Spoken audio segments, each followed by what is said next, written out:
What do you got for me?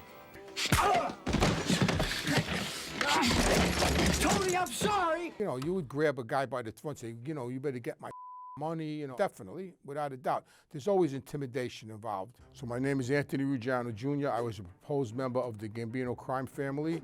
I'm also the host of Reformed Gangsters, and I'm also a counselor at a drug treatment center in Florida. Today we're going to look at Mafia movies and TV shows and judge how real they are.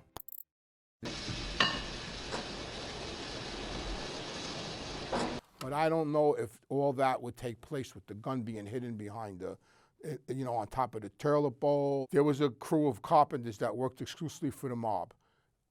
And they would build traps. They would look around and they would find something and they would build something where you could open it and put something in it and then close it, but you couldn't see it with the naked eye. Like when the cops came in, they wouldn't be able to see it, but you would know where it was. It was a great scene, don't get me wrong. It was shocking and it really, you know, made the movie, you know, that was a great scene. But would it happen like that in real life? Not really, no. First of all, to kill a police captain, that was pretty much unheard of, even though he was corrupt. I mean, back then, mostly all the police officers in New York were corrupt. The guys would go in and commit the murder and then leave. They wouldn't be sitting at the table having a conversation, then shoot the guy. Impossible to trace, so you don't worry about prints, Mike. I put a special tape on the trigger and a butt. I never heard of anybody leaving a murder weapon at a scene. Guns weren't traceable, don't get me wrong, because they were either stolen or purchased down south and brought up to New York. They also put tape on the butt of the gun so he wouldn't leave any prints behind. I mean, I guess if you were going to leave the gun at the murder scene, you wouldn't want your prints on it. DNA came like later on, like, you know, DNA, back then there was no such thing as DNA. And I'm willing to let things go on the way they were before. We're all grateful to Don Corleone for calling this meeting. So this is a fictional scene of the five families having a commission meeting, and the five families were the Genovese family, the Colombo family, the Bonanno family, the Lucchese family, and the Gambino family. Those are the five families in New York. Lucky Luciano started the five families, and he formed the commission, which you see in that scene. So that's pretty realistic. The traffic in drugs will be permitted, but controlled. And Don Corleone will give her protection in the East, and there will be the peace. Drug charges carried very long prison sentences. If you were dealing drugs, you got forever, and it would cause people to cooperate. That was the biggest fear, and they didn't want to poison their neighborhoods. I would give The Godfather probably like a 7, because a lot of stuff in The Godfather would not happen. A lot of it was pretty much, it was really Hollywood.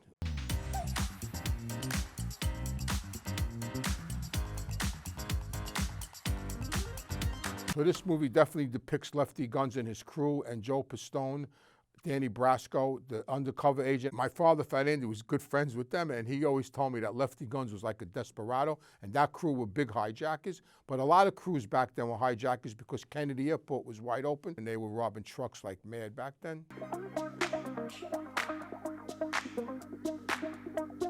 So they were robbing everything, but a lot of electronics, and mostly a lot of clothes, believe it or not. A lot of like jeans and, you know, stuff you could sell in the neighborhood, stuff that people need. So, you know, so you were going to get stuff that you could purchase in the neighborhood. And when the economy was doing bad, you sold more stuff because people wanted to buy cheap stuff than, you know, so that's definitely spot on.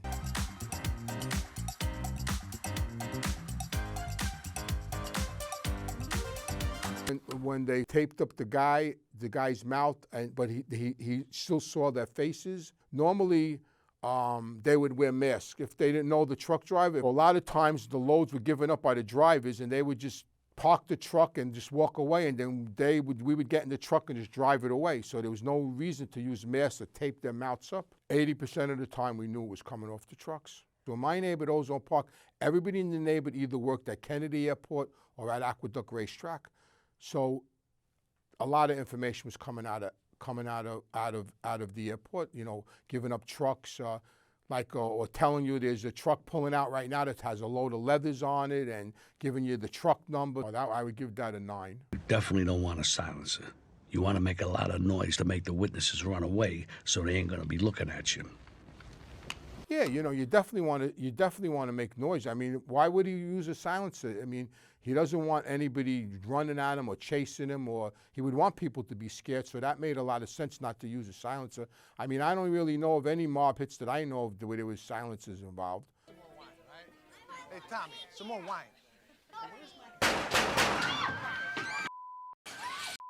They killed Joe Gallo in a crowded restaurant on Mulberry Street. Joe Gallo was a made member of the Colombo family, and he wanted to be the boss. And when he got out of prison, he kidnapped captains because he didn't like the fact that the commission made Joe Colombo the boss. Colombo got shot at the rally for the Italian American League, and the rumor is, or that Joe Gallo had that set up. The reason why they killed him in Umberto's, I would say, is because he would have been a tough guy to get. Like, he let his guard down that night because he knew the rule. He knew that he was with his wife, he was with his daughter, so he let his guard down that night, and that was the perfect night for them to kill him. And the mob rule is you didn't do that in front of kids or wives. Like, you didn't kill a guy in front of their family. So that was real realistic. They actually broke the rules to get to him because he was dangerous.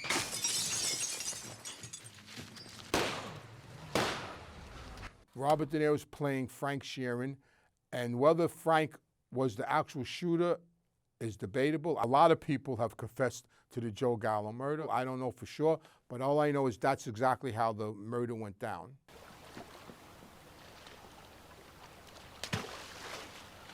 And as you notice, he didn't leave the gun. He threw it in the water. I know guys that threw guns down sewers, you know, down potholes, broke them up. I would give this a 10. That's exactly how it went down, outside of him maybe not being the shooter, but I mean, that's actually how it actually happened and when it happened and who was there. Hands, all of your hands.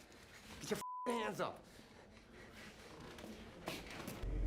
You know they're gonna kill you. So the card games got robbed a lot because it was all cash, and they knew the people in the card game weren't going to call the cops on you, but you were definitely putting your life on the line. It's either you're going to get away with it or you're going to get killed. That's the only way that's going to go. My father used to rob poker games back in the late 40s and early 50s when he was a kid, and he just got lucky because the person whose game he robbed was told either you kill him, he's not going to give you back the money, so either you kill the kid or you give him a job, and the guy decided to give my father a job, and that was his introduction into the Mafia.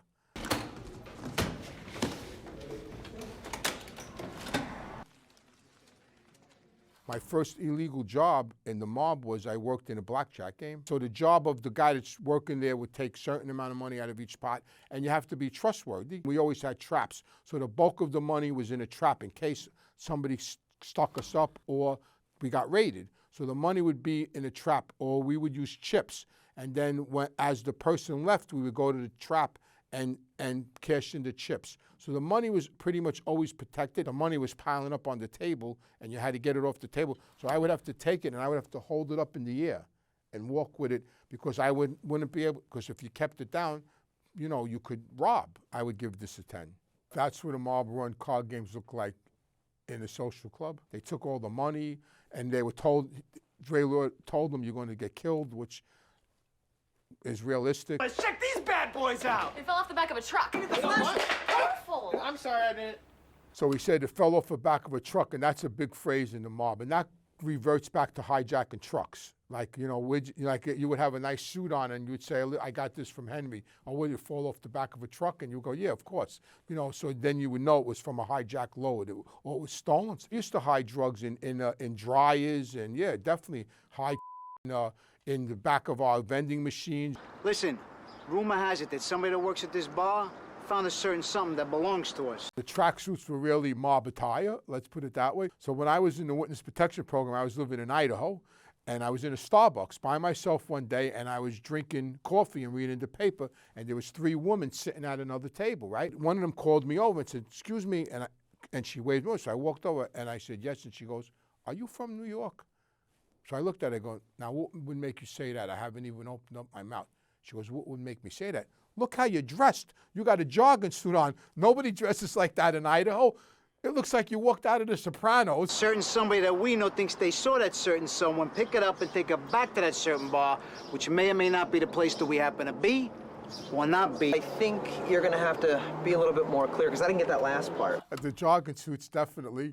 The hand gestures, not so much the language. Definitely we had codes and, you know, things, one word that meant something else. Like when my father would call me from prison, I would tell him, oh, I had dinner last night with that little guy, and that meant Nicky. And we talked about he's gonna buy me some suits next week. You know what I mean? Like maybe that meant he was gonna give me money. But what is important is that I get out on those streets and start doing some gangster shit.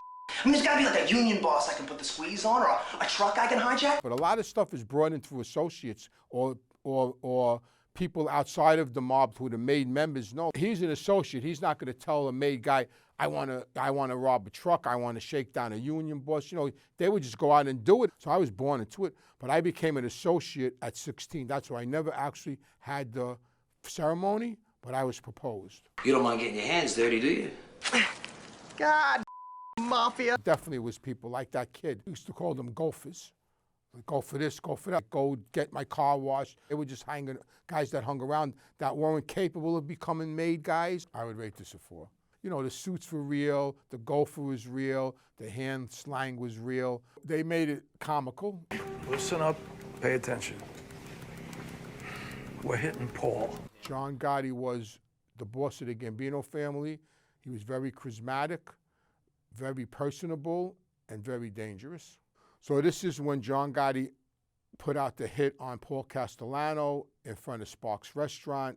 Paul Castellano was the boss of the Gambino family. John Gotti at the time was a captain. This was all over the rule that you couldn't sell drugs because John Gotti's brother, Jeannie, and his partner, Angelo Quack Quack, got arrested. And there was a lot of wiretaps involved. And Paul wanted to listen to the wiretaps. And John and Angelo and Jeannie weren't going to let him listen to the wiretaps because they would have got killed. He never got approval. No, you weren't allowed to kill bosses. He broke every rule in the book. There's gonna be a lot of last-minute Christmas shoppers, but that's perfect for us.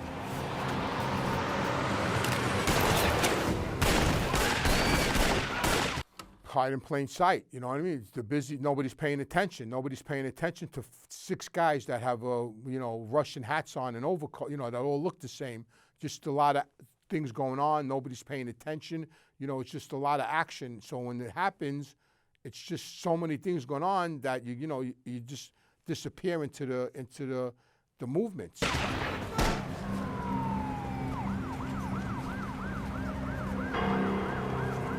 Yeah, John Gotti actually watched the murder occur from up the block with Sammy the Bull and actually drove by the murder scene to make sure he was dead. And Sammy had a gun on him, and they drove by and actually looked at the bodies and then just kept on going. My father told me when he did hits for Albert Anastasia, sometimes Albert Anastasia, who was the boss, would be like in one of the crash cars. There's always more than one person. Even if one person goes in to do the hit, there's people outside in crash cars. Crash cars are your protection.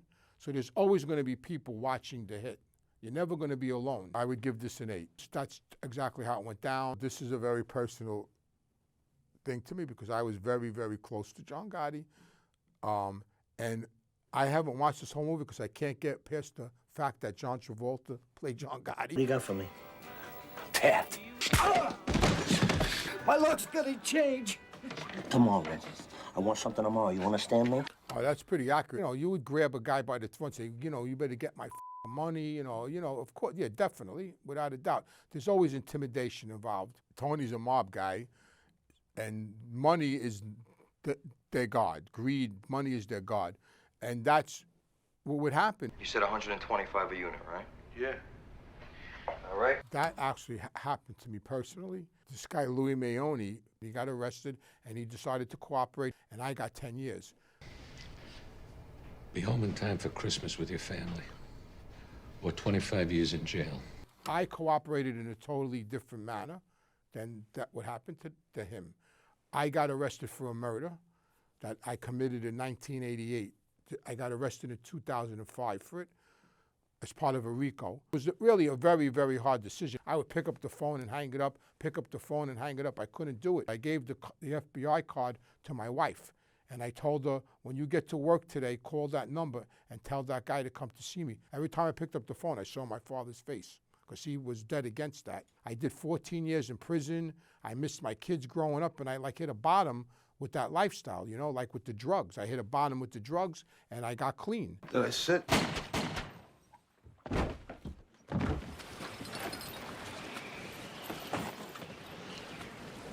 So there was a lot of ways to get rid of bodies. If you just threw a body in the ocean, the gases of the body would blow up their lungs and their bellies, and they would actually float to the top like a balloon. They found bodies in Lake Mead that were hidden in barrels.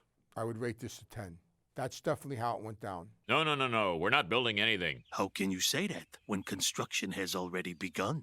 In order to avoid certain legal complications, the trucks are always rolling. Well, the mob was definitely big time in the construction business. The mob controlled the construction industry through violence. First of all, it started out they controlled the unions. Without the union, you can't have a job. So now they had the power to shut your job down. The 5 families had a club, and all the bosses had a piece of it, and they would rig the bid. So the mob always got the job. My God, the whole thing's made of breadsticks. And paint and shellac. It's all itemized in this bill. Definitely the mob undercut the material, would, charge for better material than they had, order more than they need. So you had to buy their material. Either you buy my material or I'm going to shut your job down. Mob is all about making money. They're going to make money any way they can. And if they could charge you for, if you want to order steel and they could get cheaper steel, they're going to put in the cheaper steel. It's all about making money.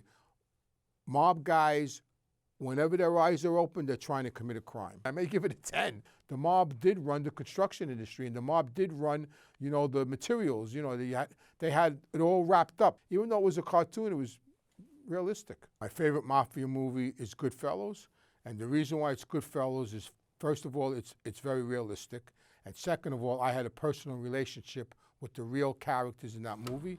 The part that Joe Pesci played, Tommy DeSimone, was a very good friend of mine. Paulie Vario, who was the boss, I knew him all my life. But I was in the movie theater when it first came out. I was in the movie theater with all my friends, and we watched, and I didn't know this scene, and the movie starts, and they do this scene, and when they said Fat Andy, all my friends went, "That's your father." And I went, "Oh yeah, I know." And if you like this video, why not click on to the next one?